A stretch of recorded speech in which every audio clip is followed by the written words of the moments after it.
that is going to be immediately.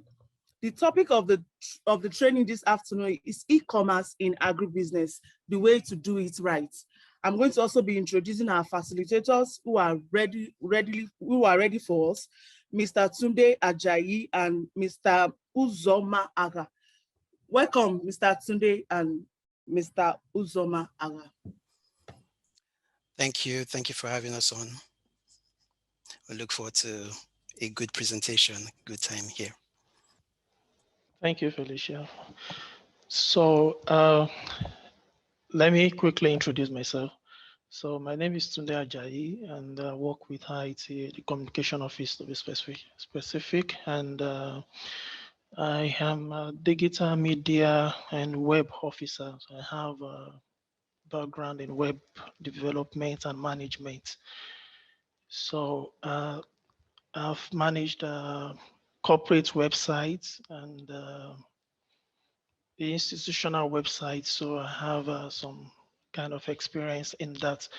So that is a little introduction about me. So without wasting much of our time, I would like to go into the business of the day, which is e-commerce in agribusiness, doing it right.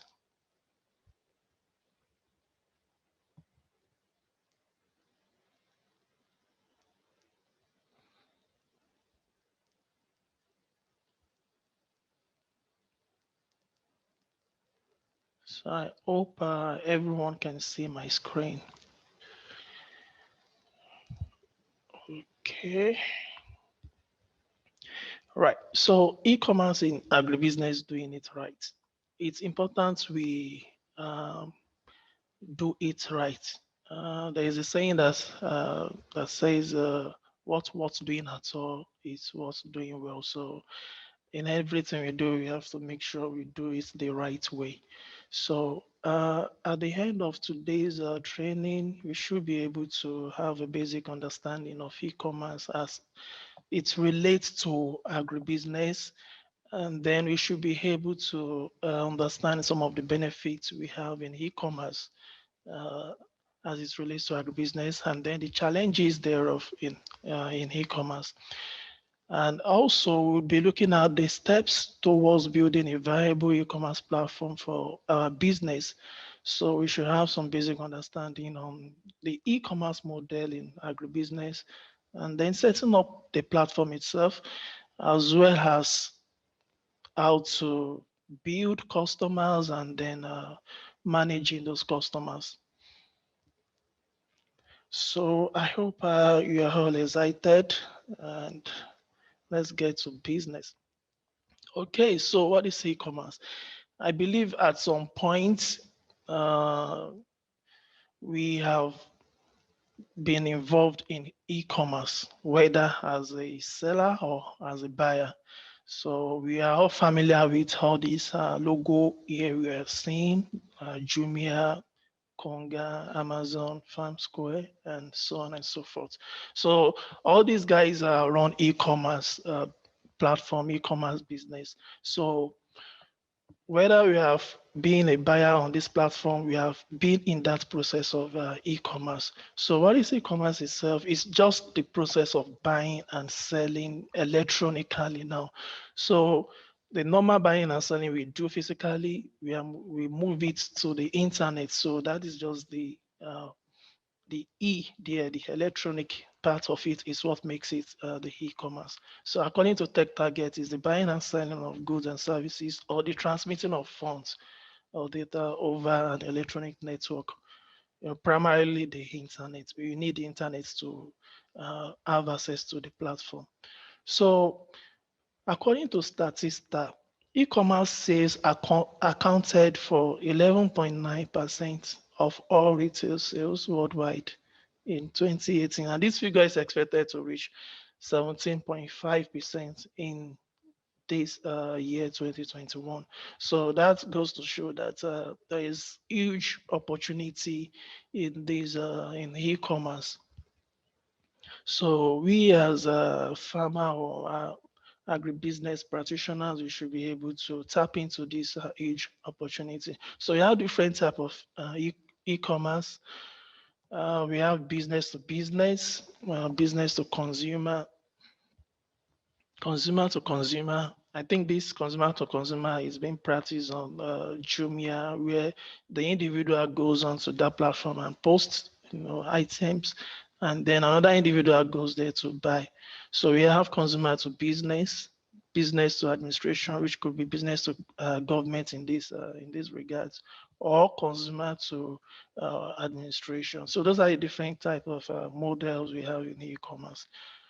So now, what are the advantages? What are the challenges that are being faced in e-commerce?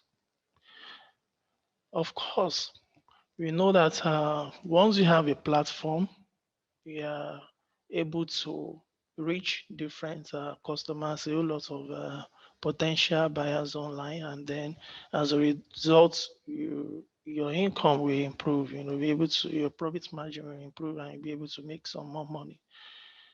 And of course, when you have increase in demand for your products, for your produce, your farm produce, then of course you have to increase your production as well. So your productivity will increase as a result of this market efficiency.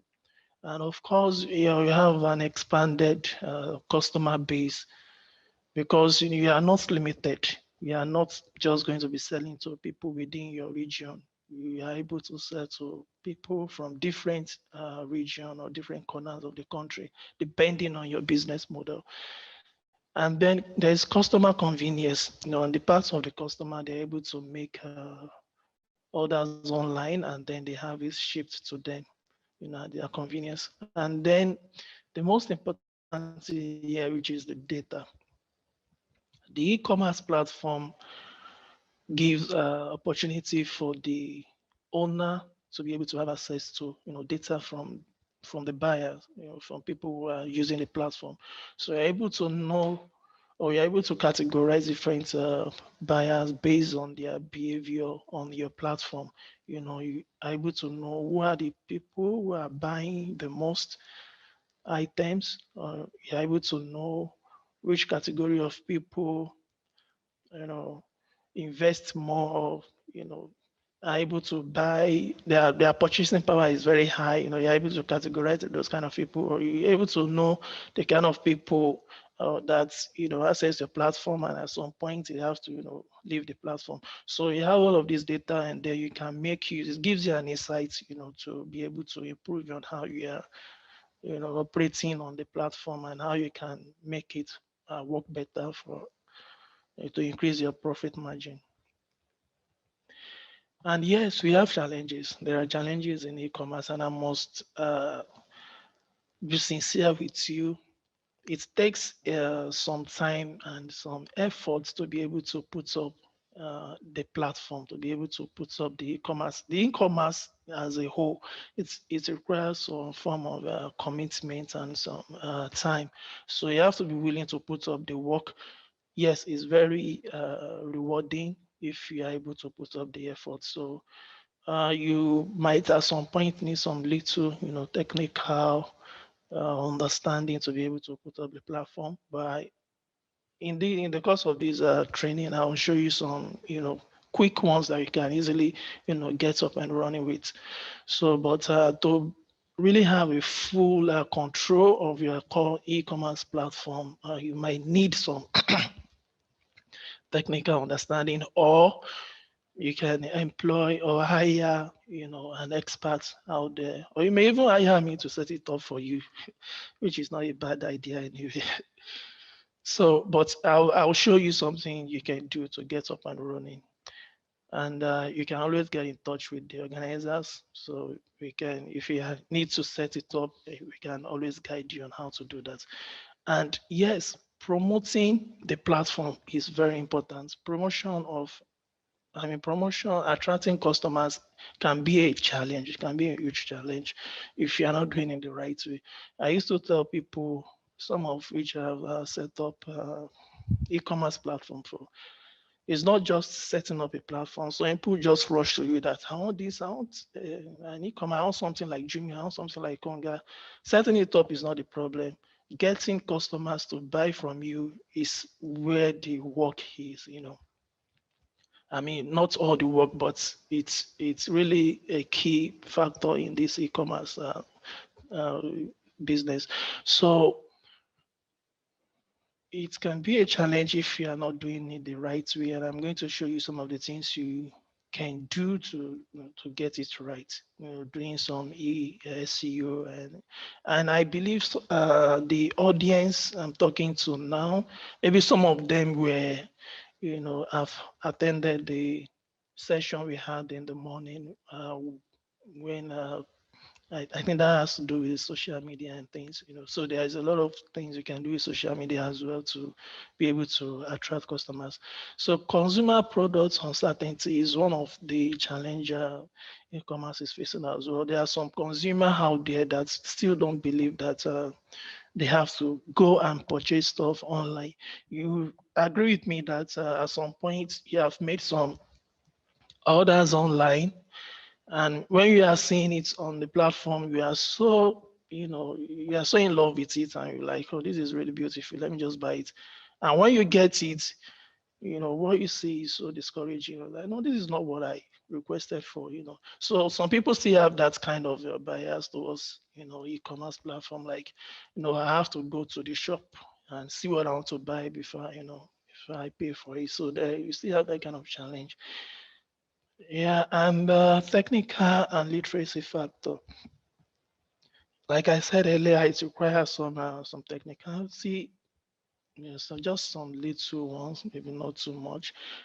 But on the side of the buyer, there are some people, there are some categories of people. Let's take, for instance, the market women and so on. People like that, some of them might not even have a smartphone. Even if they do, some of them might not even, have all these apps, for making orders online. And that's is a challenge on itself, on its own, because this category of people, are the kind of people that they are useful for us because they are retailers, they buy agri produce a lot. So we have to find a way of, getting them, perhaps maybe from your own business model, getting people out there to, speak with these market women, letting them know that they can buy things directly from you and teaching them, maybe installing the app on their phone and teaching them how to use it. I think maybe that can address that kind of challenge. The literacy level as well could be challenging. Distribution, that can also be a challenge because, the different bad road networks we have in Nigeria, we have in this country or some other countries, can be a challenge for you moving goods from one location to the other because let's say for instance you are supposed to deliver a product and due to bad road network, you had issues with the vehicle, and there is a delay in the delivery of products. So those kind of little things can be a challenge. And the perishable nature of produce, if you are not able to get a lot of customers buying from you, picking up your produce, quickly, that can be a challenge as well. So due to the perishable nature of agri produce if you are going in that direction. So those are the challenges you have to put into consideration if you are going to go into e-commerce. They are really important. All right, so step towards building a viable e-commerce platform for your business. Now, e-commerce, agribusiness e-commerce model, we have to understand the market segmentation. We have to understand the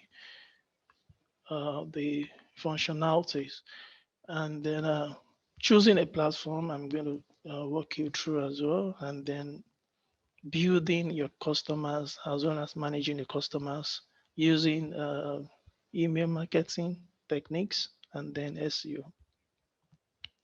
Okay, so agribusiness according to agribusiness e-commerce model. So we have the market segmentations, we have the farmers, who are the main producers of the agri produce, because they are the first level. Without them, there's nothing to put on the platform. And then we have the buyers. The buyers can, in some cases, be the uh, consumer, and in some cases they might also be a middleman, just trying to buy from the farmer and selling to the individual. And then the businesses themselves, maybe companies, we are willing to buy directly from the farmers. And also the produce itself, we have the perishable ones, we have the non-perishable ones, or the processed ones. So it depends on which one you want to really go into. There is no crime going into all of the different types of produce, but it's just planning and knowing which one you want to really go into, so that you can do it well. All right, so the operational functions, like I said earlier, we start from the farmer.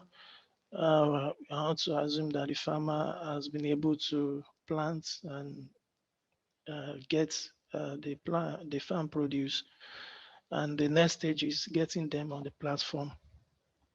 So on the platform, a whole lot of things goes into play, and I've mentioned the logistics, just to packaging those produce, getting uh,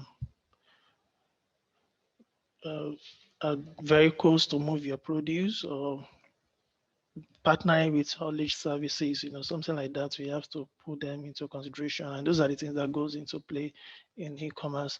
And perhaps maybe you need to set up a warehouse where people can come and be picking up your farm produce, or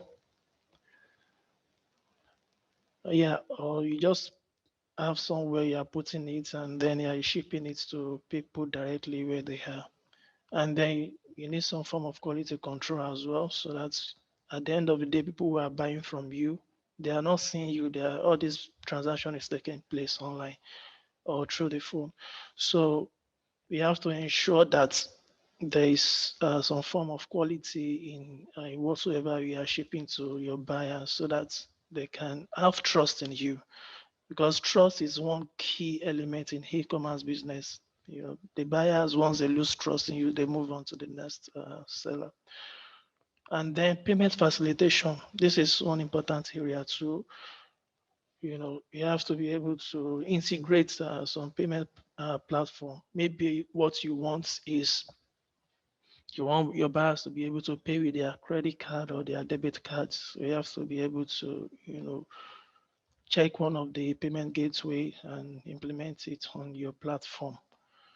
And maybe what you want is a payment on delivery. So you have to know which one you want to do. All of these are the elements that forms that makes the platform works.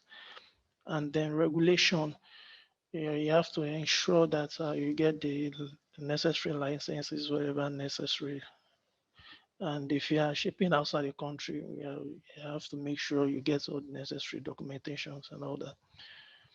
And then the buyer, like I mentioned earlier, you have to be able to put up the efforts in terms of marketing your platform using different social media platforms, and as well as optimizing your platform to be able to rank well on the social media, on the search engines. So that this way people will be able to uh, locate or find your business online. And then uh,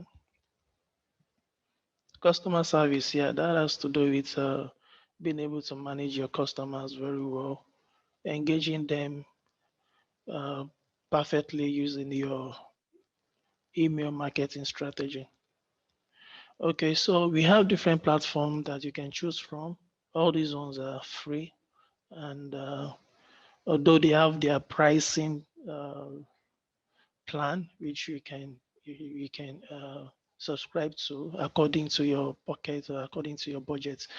So we have Shopify, we have WordPress. I've used WordPress a lot, and it's very easy to use, and I can recommend using that.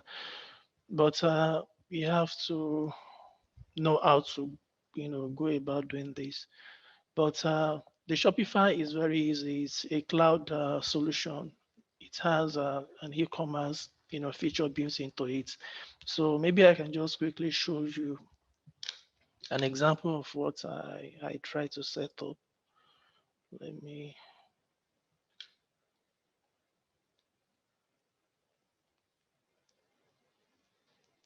Um, yeah, this is. I don't know if you can see my screen.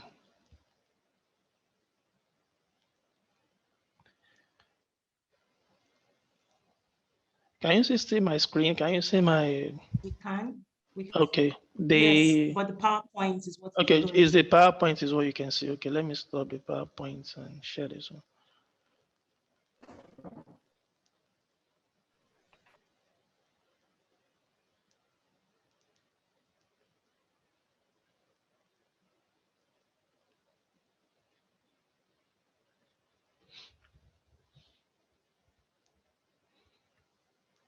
Okay, and now can you see the Shopify screen now?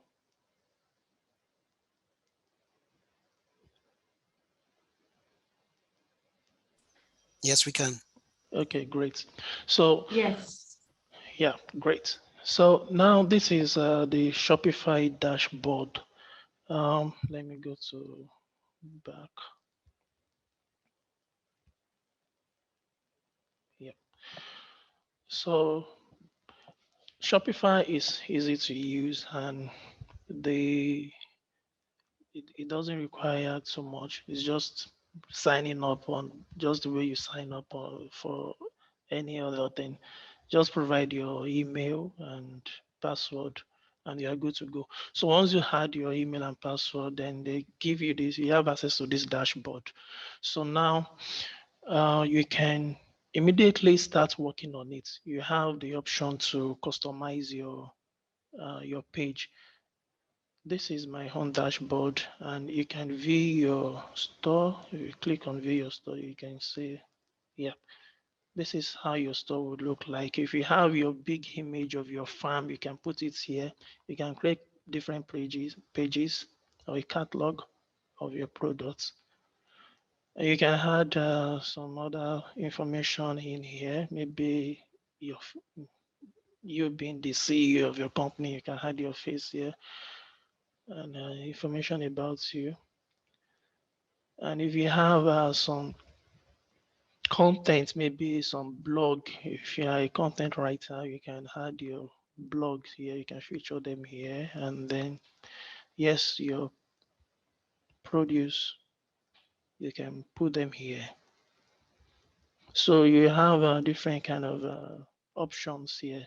So on the dashboard, yes, you can click on customize. We click on customize, then you'll be able to, yeah, edit that page. So this is where you had that big image. This is where you had the featured image. This image with text. You select image here and put it here. For example, if I click one here,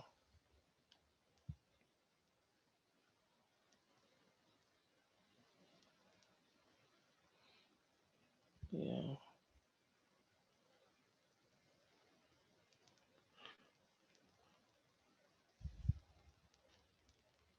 Yeah, so it's resize it to fit. So you don't have to worry yourself about trying to resize it, so it does that for you automatically. So you can edit the text as you want. Just select, yeah, you can edit the text. So in order not to waste time, all the functions where you need to make changes are on the left here. If I click here, I have access to this place. If I click here, I have access to this section, featured collections, you can see. So once you click on any of those collections, you are able to edit it as you want. Okay, so we can always come back. You can reach out to us if you have any issues on how to set that up, or you can even look it up on YouTube. So it's not difficult at all. Let me go back to the presentation. So that one is the cloud solution, which you can just jump on and use for your platform. And I think they also have some analytics information also that they can be using to gain some insights about people who are visiting your platform. But the only problem, which might not necessarily be a problem, is you may not be able to add your customized domain to it. But I think if you are paying for the premium version, then you should be able to add your domain name to it. Like, let's say Tunde cassavafarms.com or something like that. Okay, so but if you want to really have full control over your e-commerce platform, then the way to go is using a WordPress, and we can actually have a full course on that one. All right, so now the next step is, after setting up your platform, you need to let people out there know that you have a platform somewhere, because you have millions of platforms on the internet, and if you are not doing your homework well, it won't appear on Google. Okay, so what's the first thing you need to do?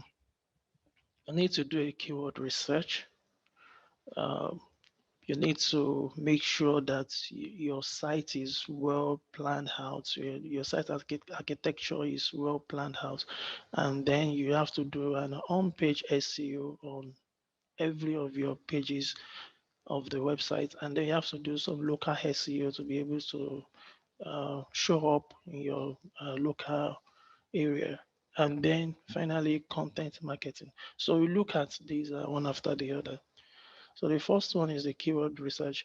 So before we go into the keyword research, it's important to understand how how search engine works in the first place. Google comes to mind because Google is the biggest search engine that we all know out there. We have Bing, we have some other ones, but I'm sure every one of us are really familiar with Google. So search engine, works this way. Search engine goes all over the internet. They have this software they call you can call it a crawler, you can call it bot, you can call it robot. So they have this piece of software that crawls over the internet, and it stores all of the websites. It scrolls all over. Once it gets to a particular website, it stores all the information there. And once it stores it, it processes and index all the contents on your site. And once it does that, depending on how well you have been able to optimize your site, then it ranks you. It ranks you. It's, for example, maybe on the search engine result page, if someone is searching for cassava, maybe Google has stored 100 sites that are related to cassava. Depending on how you have been able to optimize your own site, you might be lucky to appear on the first page of Google. So that's how it works. It goes all over the internet, storing content. So when you search anything on the search engine, it doesn't bring content from the site itself. It brings content from their own servers because they have already stored the contents from their server. So, but when you click on a link, it then redirects you to the website. So it's very important you understand that process. So now going to keyword research, because keywords are the things that users use to search for things. When you go onto the internet to search, you put in one or two keywords. Maybe you put in cassava, or you put in banana, something like that. Or you can even go further, extending the keywords. So you call those ones long tail keywords, like you are being more descriptive, like cassava stem, or where can I buy cassava stem in Nigeria, or something like that. So all of those things, Google will take it and go into a server and bring back the best, content that fits that keyword based on their own algorithm. So now it's important to do a keyword research, because you have to be able to put the right keywords that people are searching for on your own website. So in the case of agribusiness now, you already know what you want to do or what you want to sell. Maybe you're selling, you're into the poultry business. So you want to go on Google or on the search engine to search for what people, what keyword people are using in that poultry field. What are they looking for? What are they searching for? So that will help you to, add the right content to your website, so that whenever people are searching for it, your website comes up. So what are the things to look for? I mean to look at for when you're searching for keywords: the relevance, the authority, and the volume. There are different tools you can use to do keyword research. So, but there is one I'm going to show you now. We call it Word Tracker. So I'm going to explain what those relevance, authority, and volume, what they mean now.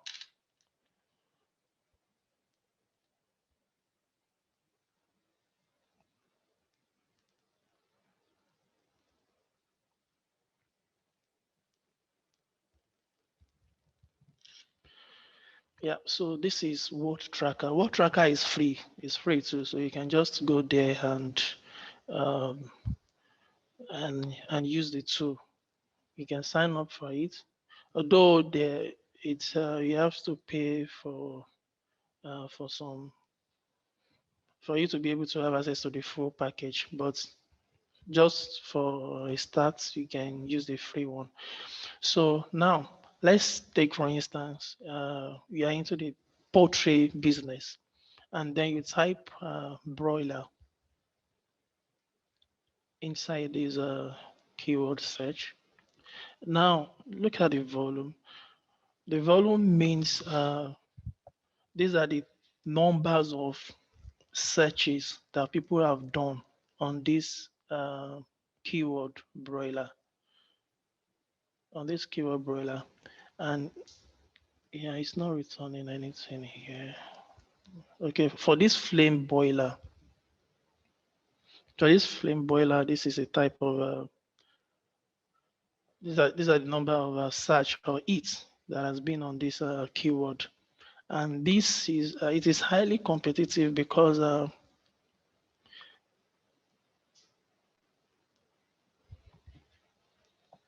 yeah, it is highly competitive because people are willing to pay. People are willing to pay for this keyword. So there is something we call cost per click, and there's something we call pay per click. That is another area. But okay, the cost per click is there are some companies who are willing to, for example, let's say I'm into the cassava business and I want my website to come up anytime anyone search for cassava, and I'm willing to pay so dollar, to Google to make that happen. So there are some companies who does that. So on if you as a startup you want to rank for that same keyword, it will be a little bit challenging, because you won't be able to pay the same amount of money those big companies are able to pay. So now if you type in broiler in there, so you are able to see here what some related information that will be useful. It gives you insights on what you can use or what you can do with this particular keyword. Now we can see broilers for sale. We can see what are broilers. That is what people are searching for. Maybe you can write a content around this. What are broilers? You know, red broiler, broiler poultry, white Cornish, you know, something like types of broilers. So it shows you what people are searching for, and it gives you an idea of what you can write or what you can, you know, the kind of content you can put on your website. Now, if, for example, I type in here as well, let's say cassava stem.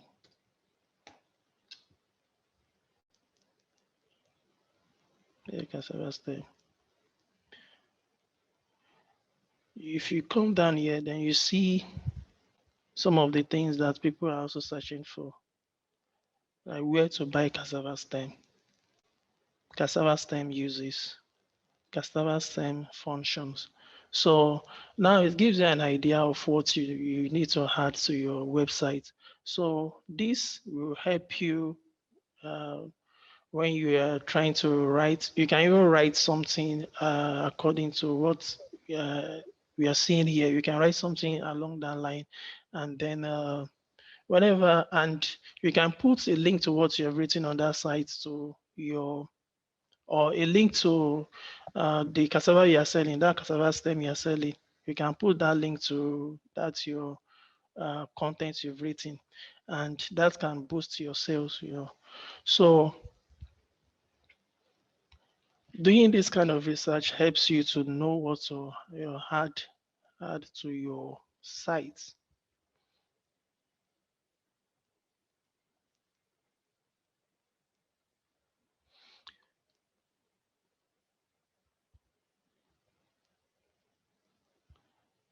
Okay.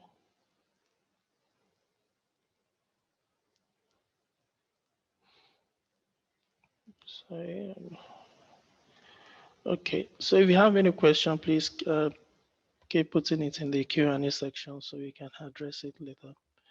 So now going into the site architecture, it's important that when you are setting up your site, you make sure that it doesn't go too deep.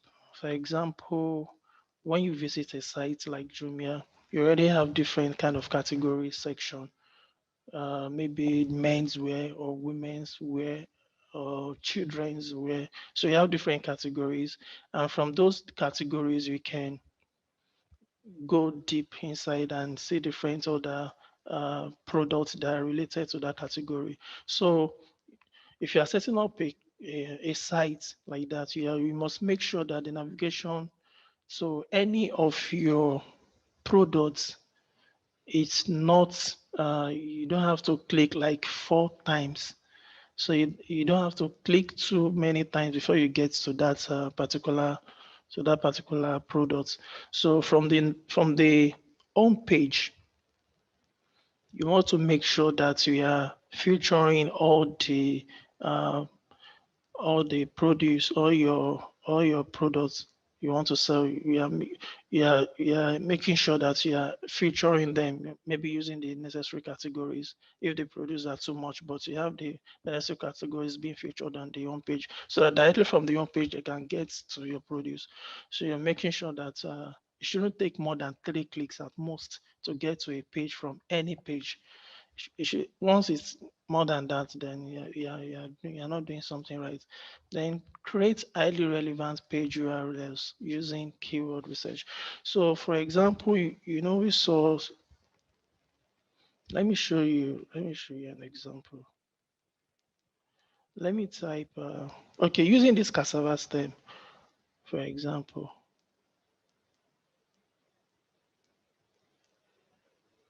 Oh, let me go back to this.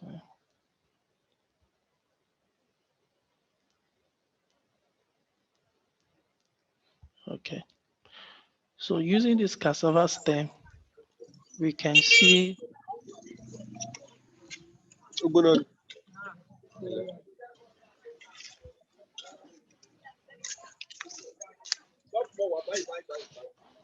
Okay, we can see cassava stems in Nigeria for sale. and that is part of the URL.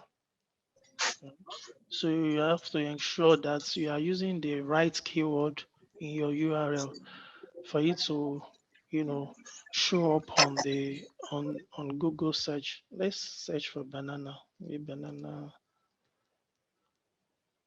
So another thing Google does is that as you are searching for it, it's trying to, auto populate, what are the related things that people are also searching for. It's trying to tell me banana sucker treatment is also what people are looking for. So it's something you can also try to, talk about on your site. So we have banana sucker. Now we have BIP coming up. And the reason is because if I open up this site,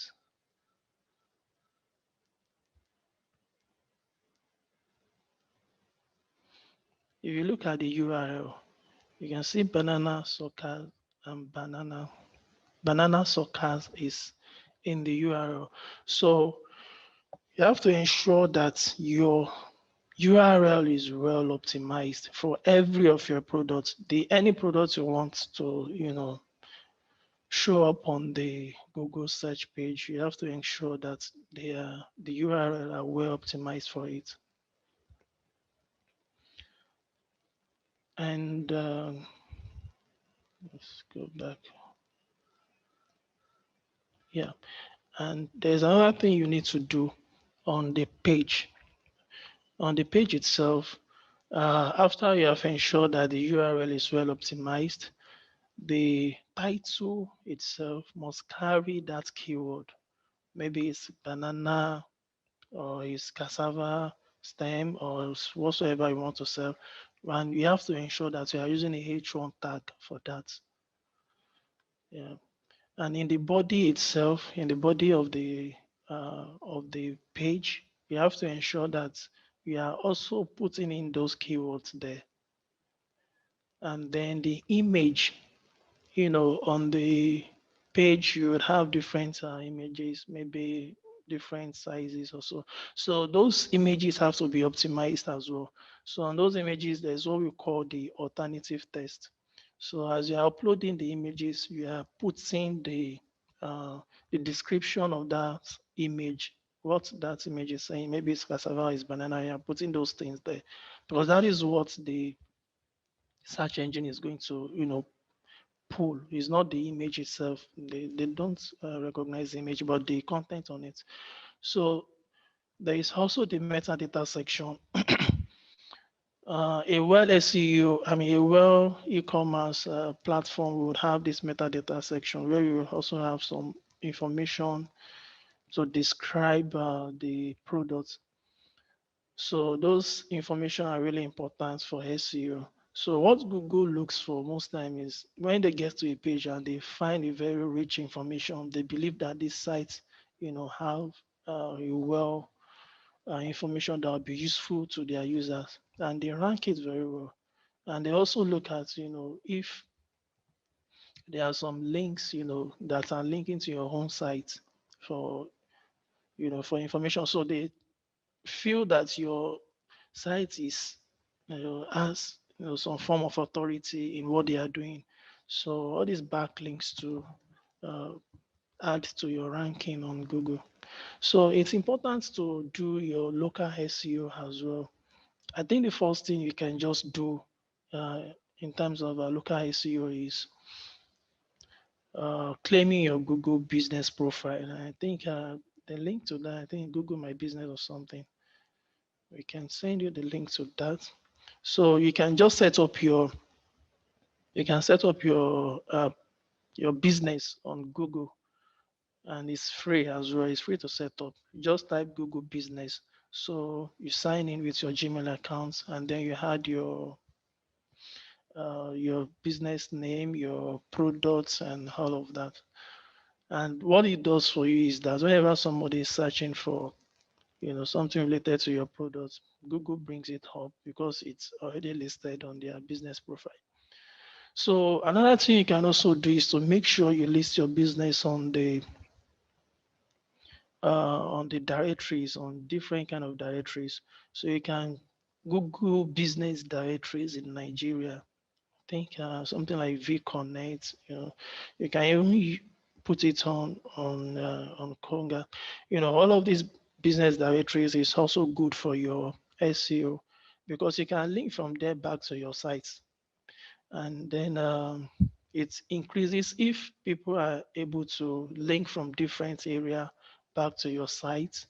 It increases your ranking because Google believe that for a lot of link to becoming legit link now, not all these fake links, because people work on that one too. That is, that can really bring down your site, and it can really bring down your ranking if Google should discover that that's what you're doing. So doing the normal thing like getting your business on the different business repository and linking back to your site can really increase your rank level on search engine, and get local links from business directories. Yeah.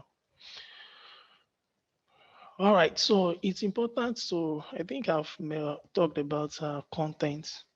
Yeah, because content marketing increases your traffic and ultimately your sales. It makes it easier for you to build links to your site and increase your domain authority. It also makes it easy for your store to rank for more keywords. And according to content marketing statistics, 45% of marketers say blogging is their number one strategy. And 70% of people would rather learn about your company through an article than an advert. And 68% of consumers feel more positive about a brand more consuming after consuming content from it. So, for example, you write something on what did we see the other time? I think maybe broiler treatment or something. So you write something about that on your site. Someone, for one reason or the other, stumble upon your blog, and then from there they go to your site and they were able to read what you have posted on your site, and they were, you know, they were educated from that, from what you've written, and from that, from your site, they say that you are selling something related to it. They will have that confidence to buy from you based on what you've written and based on from what they've been able to achieve from your site. So it's important to you know do some form of content writing on our site. It's built. We are able to add more keyword in your content because there is little. We can't do too many with the product page itself. Uh, if you had too many, like say you're selling cassava, you're putting cassava everywhere on that page, Google can even be, can bring down your ranking. They'll be like you're trying to abuse it.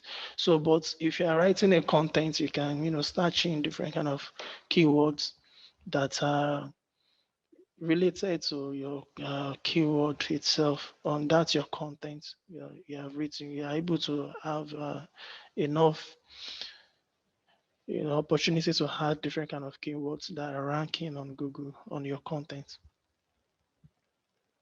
Okay, I'm sure the next speaker would say something about writing, and we will be able to know more about writing in that sense.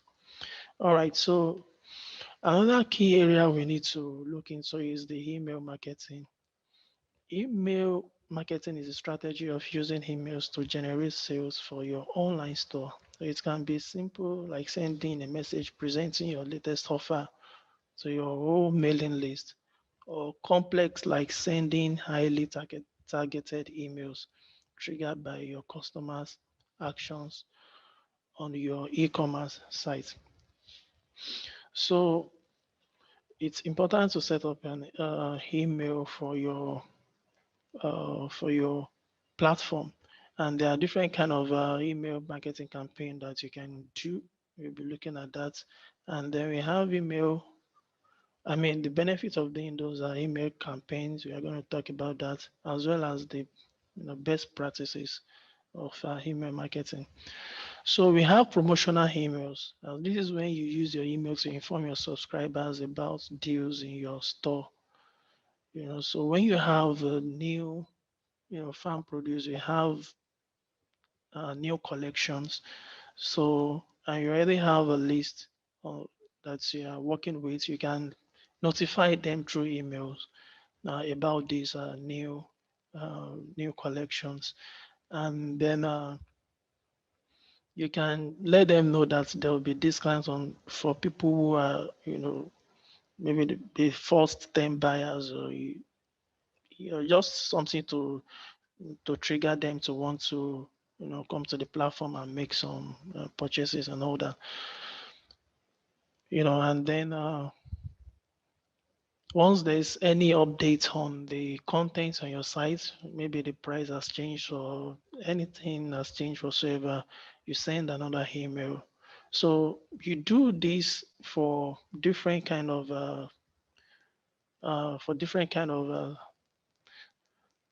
activities. It could be, seasonal deals, maybe a layer deal or Christmas deal.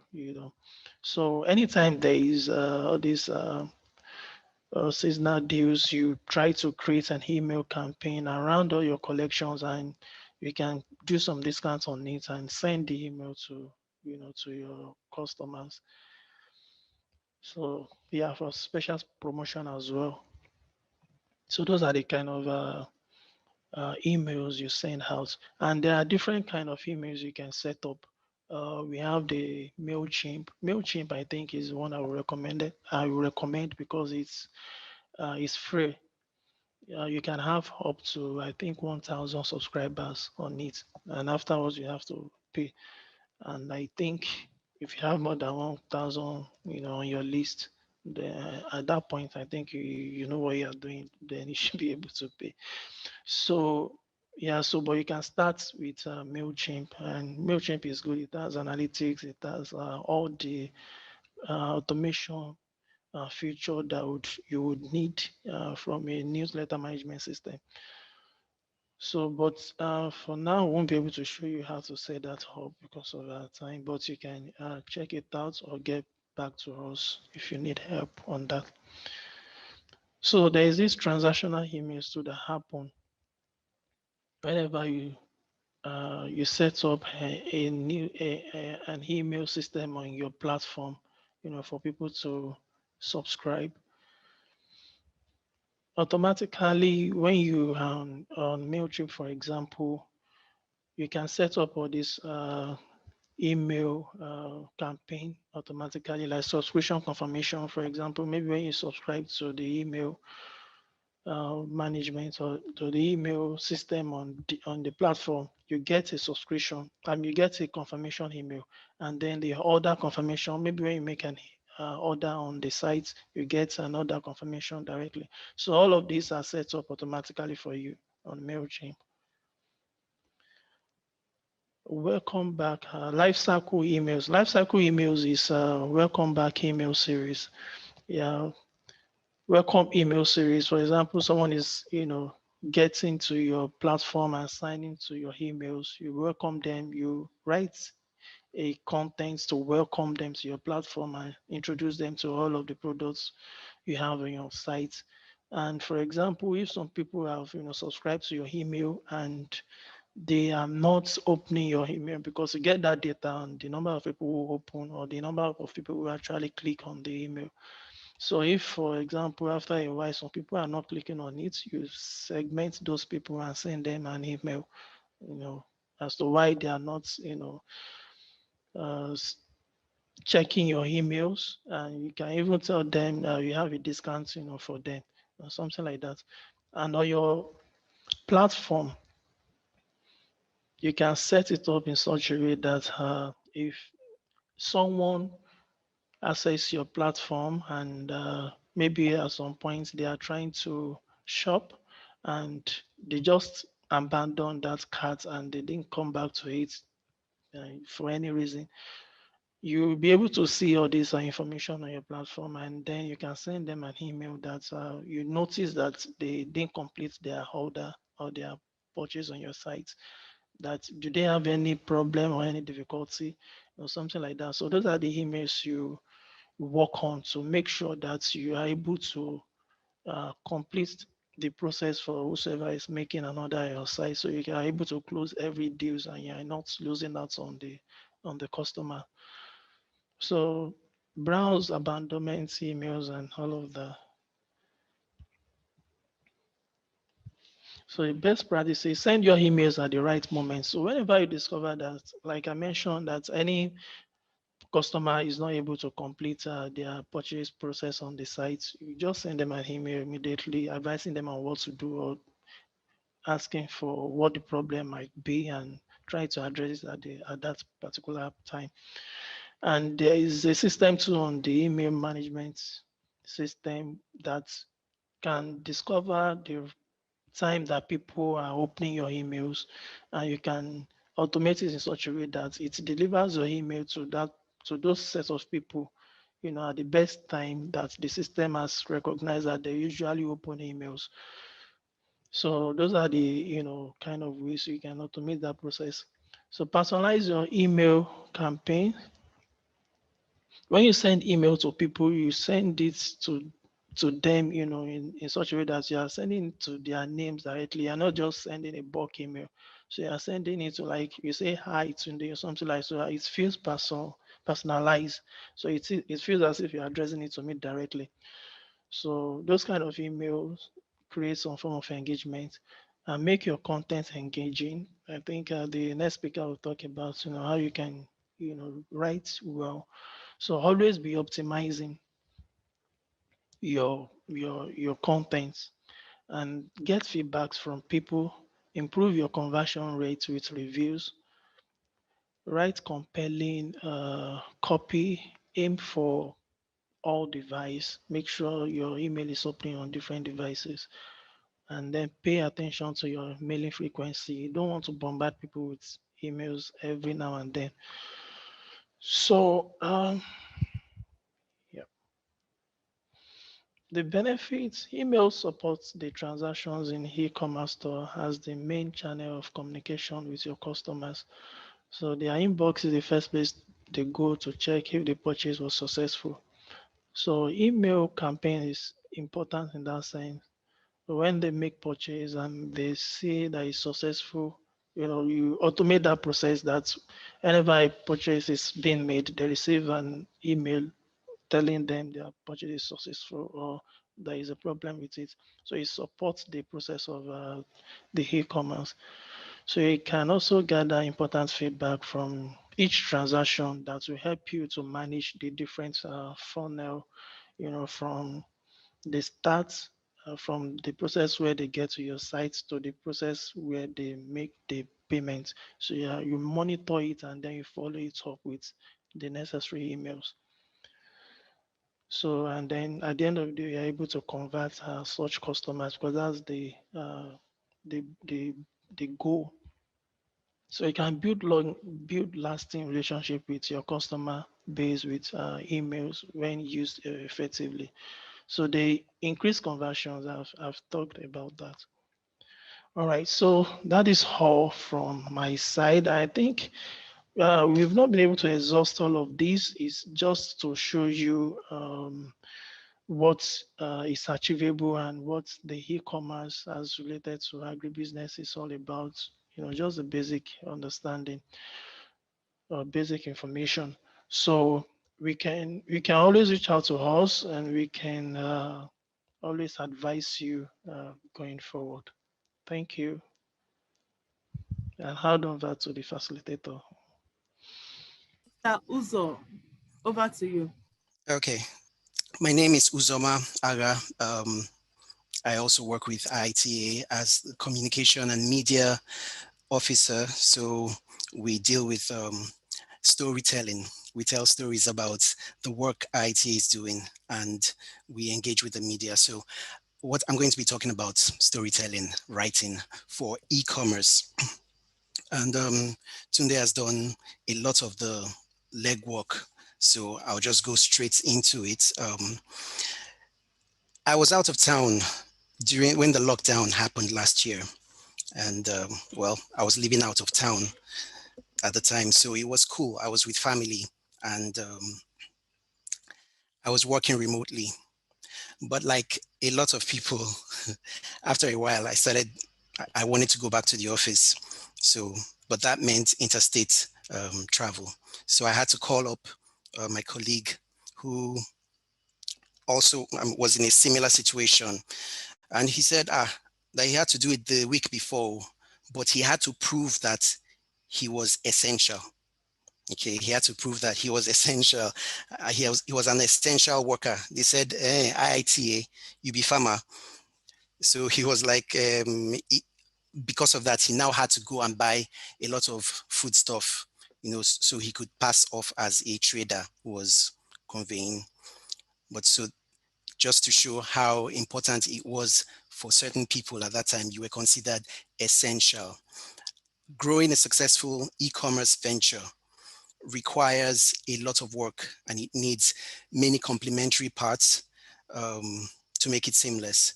But if you were asked to choose the most important part of that mixture, you may not select writing and storytelling as the most important part. And my presentation, I'm not here to say that it is or it's not, okay? But what I will say is it is essential. Okay, it is essential. Tunde has already talked a bit about content marketing, so that lays the groundwork for what we're going to discuss. And he also alluded to getting customers in using stories. So people want to hear about what you're doing. He gave the stats. 45% of marketers say that blogging is their number one strategy. So they write, and people, the stories they tell bring in people. 70% of people say they would rather learn about a company through an article than an advert. Okay, so let me share my screen. Sorry.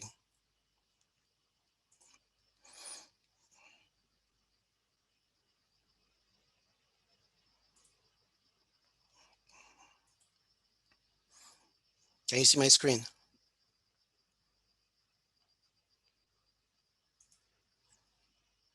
Can you see my screen? Yes, we can see. Okay.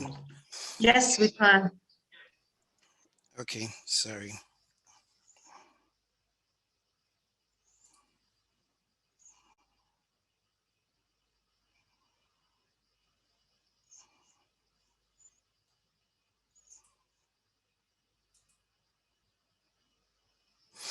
Okay, so writing for e-commerce.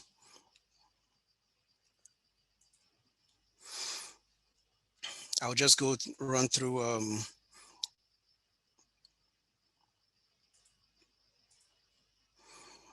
here's the outline. We'll talk about a few a few terms. We'll define a few terms. I'm not going to go through, everything that Tunde has done already. We'll talk about why. I mean, what's the point? Why do we want to do it? And then we'll enter into the how, writing successful copy for your platform. Okay, so I've used the word copy already, and copy in web development terms is basically text that's used to sell. Okay, so whether you're selling a product, a service, whatever it is, text on your website that enables that process for you to sell, that is copy. Okay, a blog post, we're going to talk about blogging. A blog post is a discussion or informational write-up on a blog. That's short form for weblog. That was the original meaning. And then with product description, marketing copy that explains what a product is, why it's worth purchasing. Okay, in the end, the stories will become that, but there's a specific product description for each product. So when you open a product page, that's what the write-up about the product on that page, that's the product description. This presentation is not about that, but you might hear me use the term now and then. So I'm just explaining, we're using stories as product descriptions also. Okay.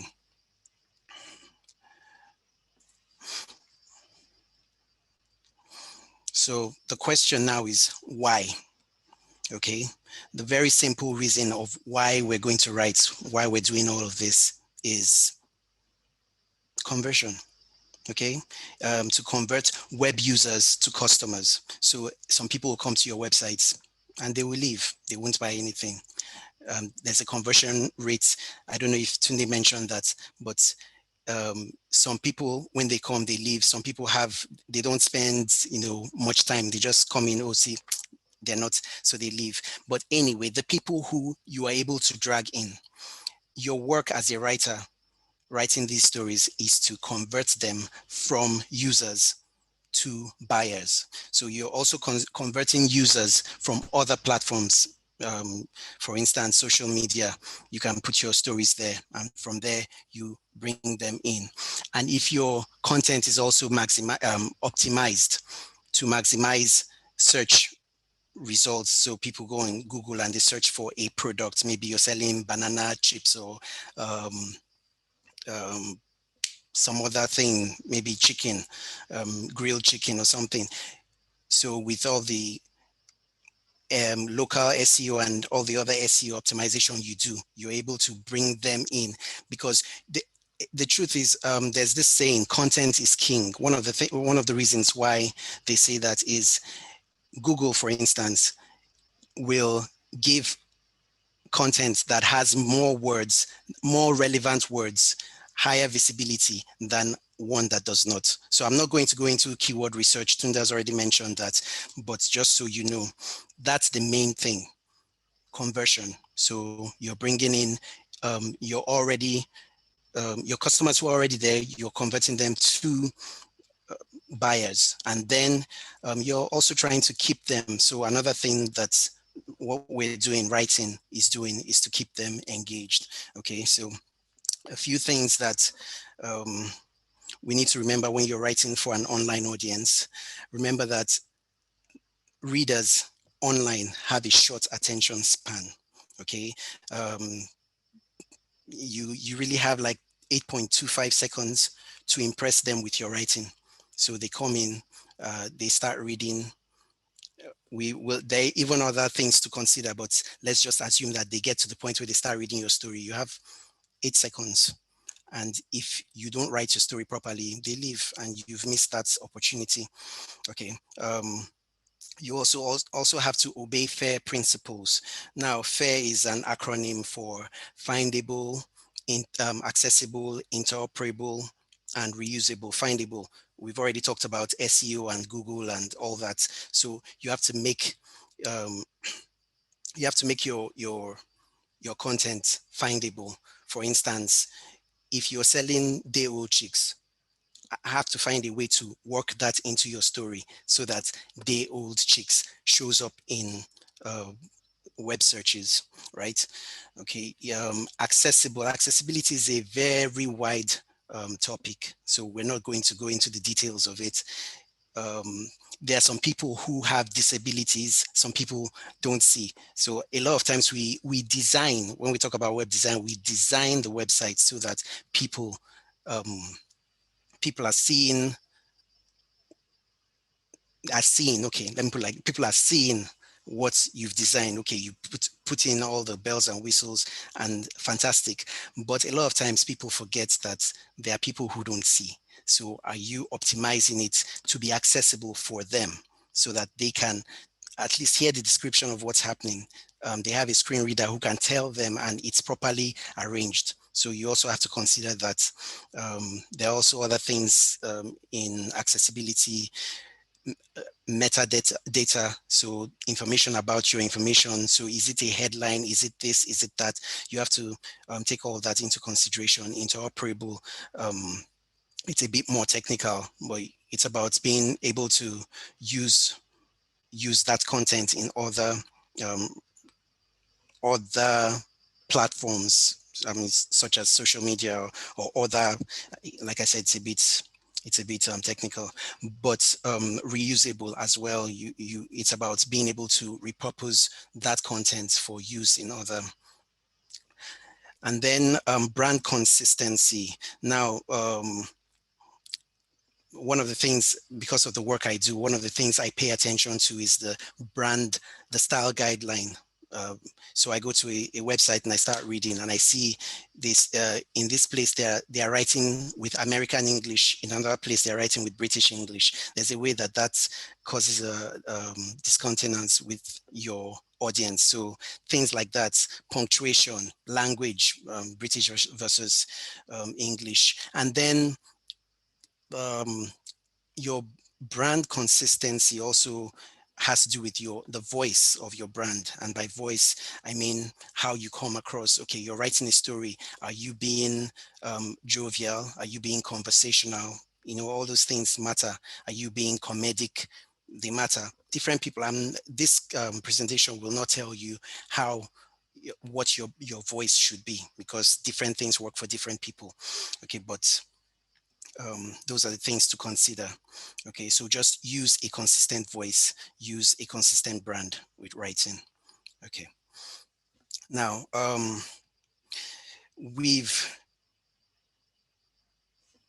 maybe I should have gone into what it means okay, I think Tunde also already talked about your audience a little. So you should do a bit of audience research before you start your blog, and know who you are selling to. Okay, so now what your storytelling is meant to do is engage your audience. That's one, because you're going back to brand consistency. Your audience is also very important, because remember, we're writing for an online audience. So your audience will definitely impact the brand voice, because you're trying to appeal to a target group. So in the same way, you're trying to engage that audience. Okay. Next, okay. So the main purpose of storytelling is to invoke an emotional response. Sorry, I've gone ahead of. It's to invoke an emotional response, right? You're not just writing for writing's sake. You want to invoke an emotional response. Another thing you want to do is to generate conversation. Okay, generate conversation with your stories. So in the end, it goes back to engaging your audience, right? And then before Twitter was banned, a lot of us were on Twitter, so I'm sure a number of people are still there. Anyway, if you go on Twitter, there's a lady called Hawa. She writes hilarious stories. She's a journalist of sorts. She works for a magazine, but her stories are not usually. She tells stories on Twitter. Those stories will get so many people talking. They are not necessarily about her product, her magazine, but she's bringing in people who are just, hearing her story, seeing the stories she's writing, and they're engaging with that. And from there, people are going to the website, their organizational website, because of Hawa. So that's very important. And then connecting the dots. This is not agric focused, but Evernote. I don't know if any of you use Evernote. Evernote has, when I signed up for Evernote, of course, they got my email address. So they started sending me emails. And a lot of the emails they send are blog posts. There are links to their blog posts. And a lot of the blog posts can stand anywhere and not necessarily not necessarily be talking about Evernote. You can, for instance, they can tell you about how to write stuff that maybe sentences that will engage people more. They can tell you how to do this, how to do that. They have different kinds of stories. What are they doing? They're just taking advantage of that platform, and they're telling stories that they now connect back to their story, back to their product, Evernote. So they will tell you a story that's relevant to you. You can use it without using Evernote, but it gets you enough for you to also see that, oh, this is Evernote, you click and you go to Evernote. Some people have signed up that way. Like the stats that Tunde put up there, 70% would rather learn about the company through an article, even though this article is not necessarily Evernote focused. But I mean, they always find a way to tie it back to Evernote. So you can say it's Evernote focused. Then, so, okay, yeah, connect the dots. And then someone might say, crisis. All right, before I even say that, let me say this. Good storytelling is about controlling the narrative. Controlling the narrative. If I ask you now what word stands out in this, most people would say controlling. Why? Because I set it up that way. I highlighted it in a different color. So you look at that. That's me controlling what you have, what you're seeing, what you have noticed first. You can see the rest of it. The rest of it might even make more meaning to you eventually, but you have seen controlling. That's, I put your focus there. Now, that's what we should be doing with our stories. We should be telling our own stories, right? Bringing people in, telling them about our products from our own side. We're not letting someone else. That's why it's also good to have great customer relations, because if you mess up, other people will come and tell your stories. But tell your own story ahead of time. Tell it so that people know you. You build your brand through those stories, so people know you before they start hearing some. It's easier to deal with, negative press if you have a good brand. If you have a good brand voice, good brand. So, but someone would still ask that question. So what if something bad happens? Something bad like crisis. Okay. I'm showing you this picture because I'm trying to remember if it was early last year or late 2019 when there was this low-cost invasion in East Africa. Farmers were dealing with locusts eating their crops, everywhere and all that. It's bad. It's bad. Crisis for them. But it's also crisis that you can leverage. So when I say never let a crisis go to waste, it doesn't have to be just your crisis. It could also be someone else's crisis. But if it was yours, whether it was yours or not, imagine there are people who actually farm locusts. There are people who actually, because it's an alternate source of protein. So, okay, maybe it's not even locust that you farm. Maybe it's what a lot of us call edible worm. It's also high protein content, alternative food source that more and more people are getting into. Imagine if you were selling that, if that was your business, something like this happened in East Africa with the locusts. You can write a story from that. Start talking about that. Link it to the bugs. They call them bugs in the Western world, but really they are food. Not everybody agrees with that, but they are. So there are people who actually make a living from that. You can use that crisis, whether it's yours or it's someone else's, turn it around, write a story that tells, and I keep using the word story. I'm not just saying write an article. Stories are different from just, of course, some stories are articles as well, but stories actually give a narrative of something. So you're telling, okay, this happened and that happened. I started with a story, talking about the lockdown and how coming back. And then I connected it to being essential, how writing is essential. So use whatever is happening, whether it's a crisis or not. Okay, don't limit it to your own crisis, to your core business. Was it last year? I think it was 2019, I'm not sure. We lost at IITA, we lost someone who used to work, he wasn't with IITA, he retired and left. If you've ever been to IITA and you know how it looks, IITA is beautiful. Okay, so if you're driving in, it's lovely. Some people come there for retreats and, different things. This guy who died was the first groundskeeper, the first gardener, the guy who, really started the whole landscaping of IT and all that. We wrote a story about that.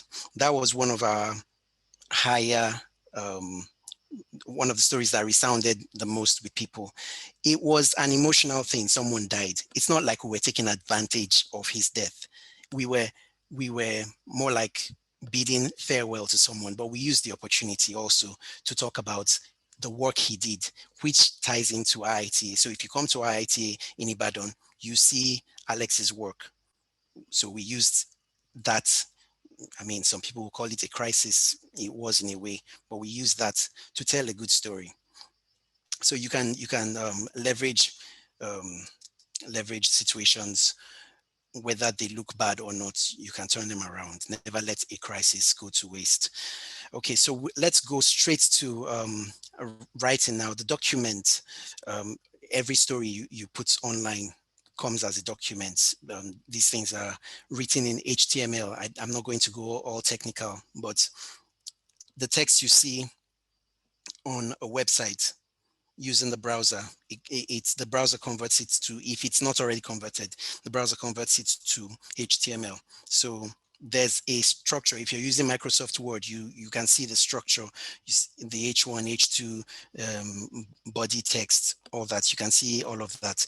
So I'm just going to give I'm not going in depth about the structure now. I'll just talk about the headline and the body copy. The headline and the body copy. Okay, the headline is very important. 80% of people who come to your website or online read only the headline.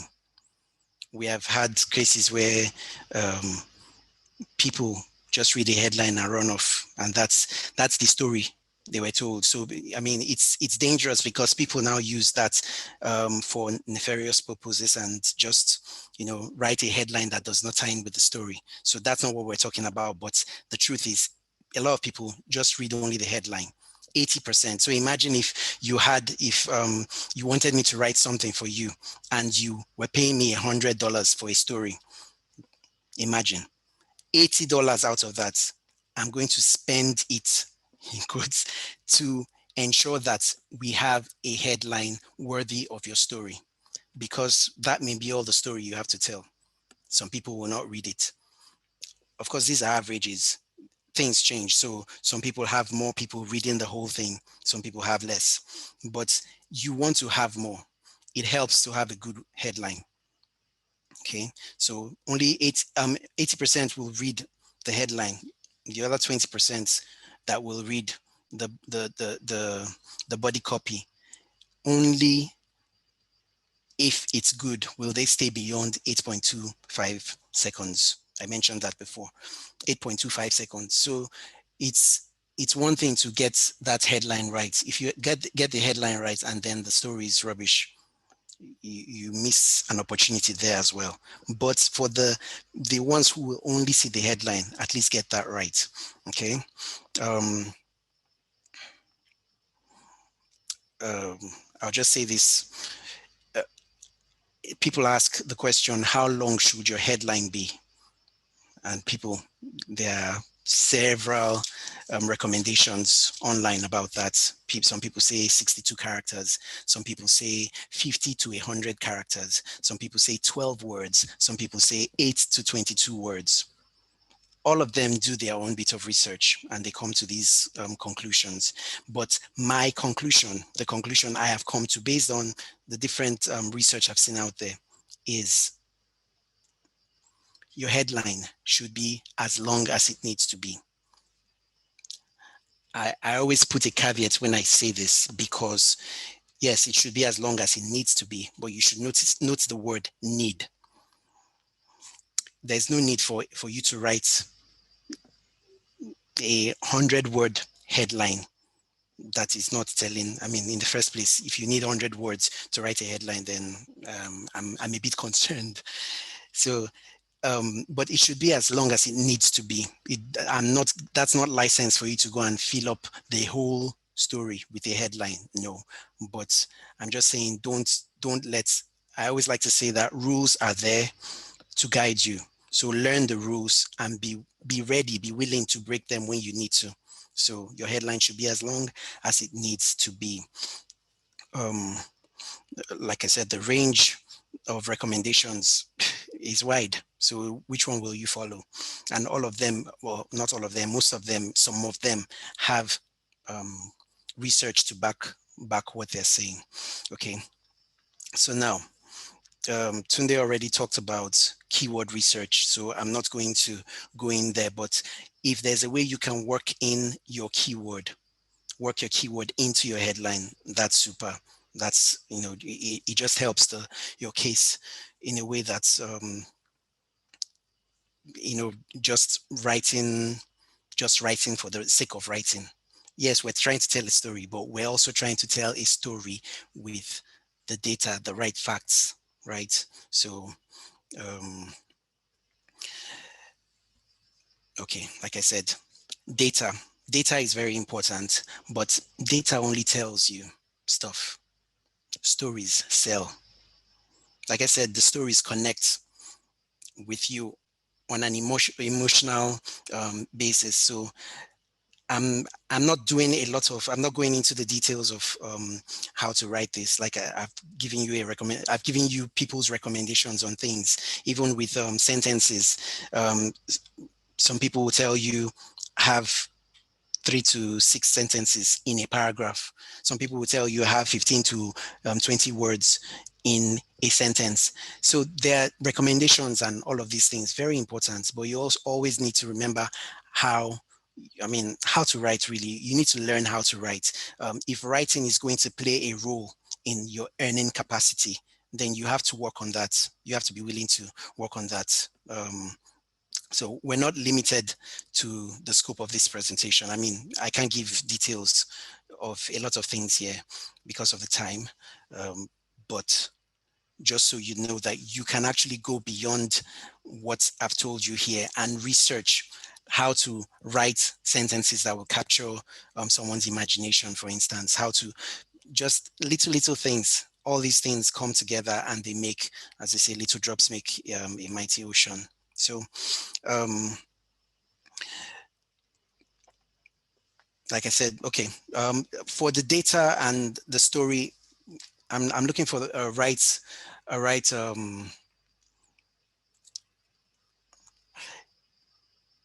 if you've, okay, I talked about Alex, and if you ever went to IIT, I'm sure okay, for us who go there, we don't necessarily go around counting the number of trees, but the scenery, the trees comprise, or the scenery comprises trees and all that. We see these things. We don't necessarily start counting. They may matter. We can tell, okay, we have this number of, but that's not what will always, data is very important, especially I work with IITA, so we're into research and it's science. You have to be good, you have to be clear on your data, but that's not the most important thing when you want to sell. I'm not saying it's not important. I'm saying it's not the most important thing. You want to be able to connect with your customers, engage with them. And so remember that data sells. If nothing else, if you don't remember anything, data tells, but stories sell. So endeavor to write stories that connect with people. That's where, from that. And something I didn't say, when you write a good story, if you've been writing stories, I talked about the Evernote example. Evernote has tons and tons of stories that they write, articles they write. And one of the things they do, which will also help your SEO, is they link to other stories. So if I'm writing about something now, I'm writing about banana, maybe I wrote about the locust invasion before, and then I'm now writing about something else that is not, maybe it has to do with fall armyworm, it's affecting banana and or it's affecting corn, maybe, I don't know, you're writing about a pest. You can link to something you've already written before that's not necessarily relevant, but you find a way to work it in. So like I said, connect the dots, always find a way to, and one of the ways you connect the dots is to link to your own stories. SEO is about links. So you have something pointing to your story. So by building links, you write a story linking to another story, which may or may not link back to this story. You have all that extra links helping your stories to have higher visibility, which also helps your business, so you can sell more. So at this point, just so I've already gone beyond my time, but I'll just let, if anybody has questions, I want to say thank you for listening, Mbana, as we say in Oberland. Thank you. Thank you so much for that wonderful teaching, Mr. Uzoma Aga. We have finally gotten to the end of this session. E-commerce in agribusiness, doing it right. The keywords is planning. We should learn how to plan whatever we might want to do. Thank you so much, Mr. Uzoma Aga and Mr. Tunde, for coming on this platform to enlighten us, to talk more about all of this topic that bothers most of the youths out there today. Thank you very much. I want to sincerely also appreciate every one person that is on this platform today attending this training program. I am very sure we have learned so much that we can use in our day-to-day activities. Do you have any more questions? Do you have any inquiries to make? I would like to say that you can drop an email with us at i-youth.iita@cgiar.org.